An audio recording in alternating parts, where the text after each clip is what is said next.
Well, welcome back to our class. We're in week 2 of COM 542, and I hope you got a good start to your first week and that you've got your website set up and all the things that were due on Sunday.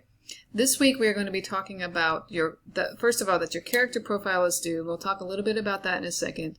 And then also one quick reminder, if you haven't already, be sure that you are commenting on your classmates, your colleagues' threads on your discussion boards. Your first initial discussion is on Thursday, and that'll give you time to comment on your classmates' threads by Sunday night. That's why it's due.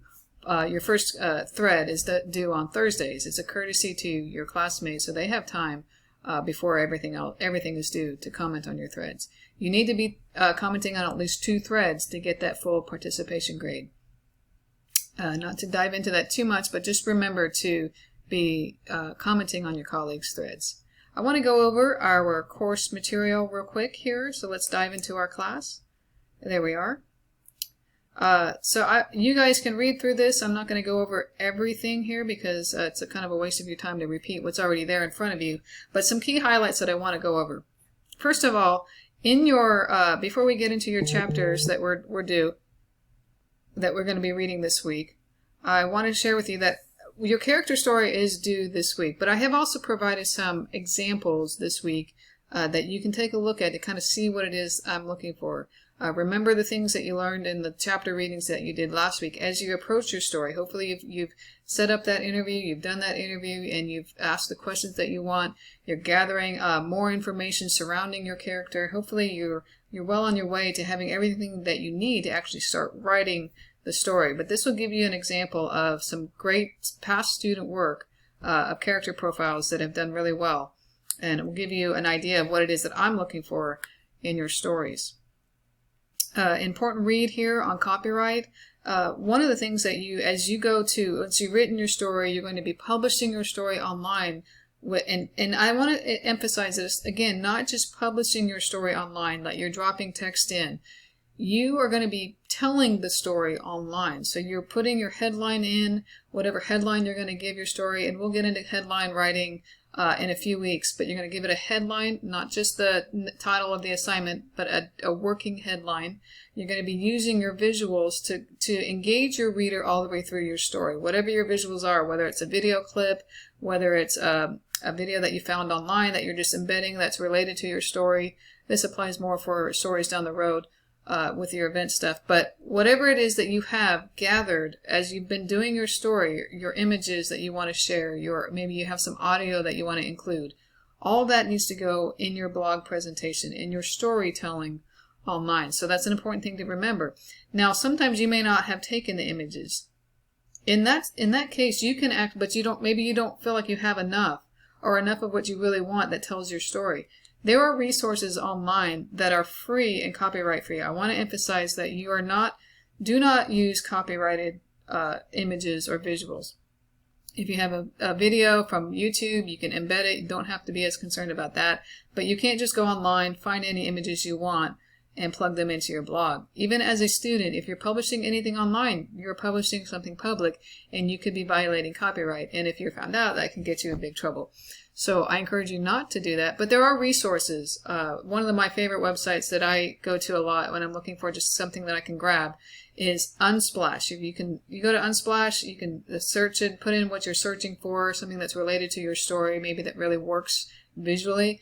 Go there. It's a copyright-free website that you can go to. There's also other places that you can pay, but I encourage you to use the free ones as much as possible to tell your story. So go find those resources. I think I have some more listed in course resources there that'll be really helpful to you as you're looking to present your story online. Be sure that you're looking at the best practices for blogging. Now, this may seem like a little bit of a dated term, but the idea is that even as you've seen online with all the TikTok and all that stuff, you guys are content creators, and that's basically what a blog is. It's a platform for you to create content. And how you present that content is so key. So these best practices here, publishing tips, this is giving you visual tips of how to present your story online in a way that's engaging. So be sure that you're watching those. You also have in your course resources, I've included some tutorials or some tips on how to take pictures. Maybe some of you guys really love photography. I'm a photographer, I love photography, but you can take fantastic pictures with just your phone. And I give you some tips on some key points that you want to, just basic photography elements that you can incorporate even into just using your phone, your iPhone. This will help you in your storytelling. It could even help you just personally in taking some good pictures of things that you want to remember. So check that out. There's some good resources there. There's also some tutorials on how to do video on your phone. Make sure that you're not, if you've done anything online, you don't want to just have it upright like this. You want to turn it sideways so it's actually a video format. Those are some basic things that you want to remember. And even some tutorials on how to do audio. Maybe you just, you want to capture audio and embed it like in a SoundCloud or whatever it is that you want to use there on your blog. You can do that. And those are some resources there in the course resources. So again, remember as you're doing your interview to collect all the multimedia pieces that you want. I haven't put a cap on how much you can use, but I would encourage you for your blog presentation to use more than one. Again, you're not just putting a story there for a dry text-only story. You are telling a story online, and all those things will help you tell those stories. Let's jump real quick into our assignments. I wanted to share with you, when you go into the assignment module, it gives you a few more details about the assignment, which we have been already talking about. You've seen in your syllabus.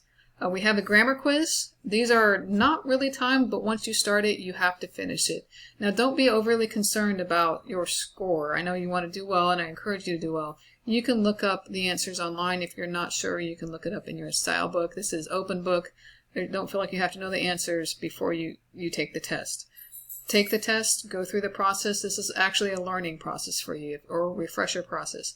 And if you feel like you got the answer wrong unfairly, reach out to me, email me, and we can talk through it. So don't be overly concerned about those, but do your best on those. Character profile is due. Please submit these in a Word document. Do not upload. I love PDFs. They're great for online stuff, but don't submit a PDF because I cannot give you the feedback that you need in a PDF in an efficient way. So submit it in a Word document. I have some character examples. Character story examples there, the same ones I included in the course content there. I've repeated them here. So take a look at those so you can get on track with what it really should be looking like as you've written your story. Now, the character social media plan and blog post, I wanted to explain that real quick again. Your WordPress, your blog link, you're going to submit that. Just include that in your Word document there. So I have the link. I can actually go and see the story, and make sure that you're actually copying the URL, the live view URL link to your story, not your admin view. Make sure you're going to the live site and copying that link from your story that you published so I can find it. So it's a direct link to the blog that you've published. So that will be included in the Word document that you submit. And again, I have some samples here that you can take a look at. We'll share with you exactly what it is I'm talking about. Sometimes that visual is just helpful to envision literally what I'm talking about. And I've given you the structure, what it should look like. I just want to emphasize that when I say social media plan, I am not talking about all the stats and stuff, how the frequency of posts or whatever. What I'm really looking for, again, if you think that this is, if you understand that this is a multi-platform writing class, you've written your story, you've published it and told the story online. The final step in this process is, the first one is the writing the story, the second is the publishing the story and presenting it online. And then, once you've got the content out there, the key question is, how are you going to promote that content? And we're using social media to promote it. So how would you write that or tell that story on Facebook? How would you tell that story and promote that story on Twitter or on Instagram? Those are the three main platforms that I'm looking for in this class. So it's ideally you want to direct people back to your blog, but the key question is how are you going to tell this story on these different formats? And there's different ways to leverage those different platforms. And so the samples will give you a good idea of what the structure it is that I'm looking for when I say social media plan. It's really just laying out how you would promote the story, what you would write to tell this story online.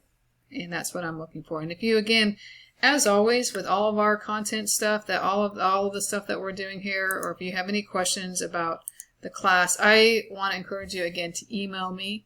email me at sarahcrow@regent.edu. That is the quickest way to get a hold of me, and I'm usually pretty quick at responding. If you have any questions, please do that, and I hope you have a great week.